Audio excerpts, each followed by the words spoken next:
அனந்த ரூபத்திலே குரு நம்மளோட பேசிட்டே இருக்கார், நம்மளை கண்காணிச்சுருக்கார், நம்மளை கவனிச்சுருக்கார். யாருக்கு எது தெரியாத பண்ணினாலும் பண்ணலாம், குருவுக்கு தெரியாம ஒண்ணு பண்ணவே முடியாது. அவரு விசாரிடா அன்னைக்கு மாதிரி பண்ணிய அப்படின்னு விசாரிச்சு விடுவார்.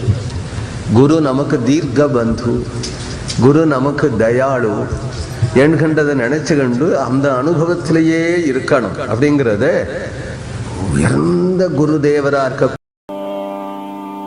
கமித பலமிச்சு கரமுஜனாகோ கமலலாச்சன நீரு அபயமிய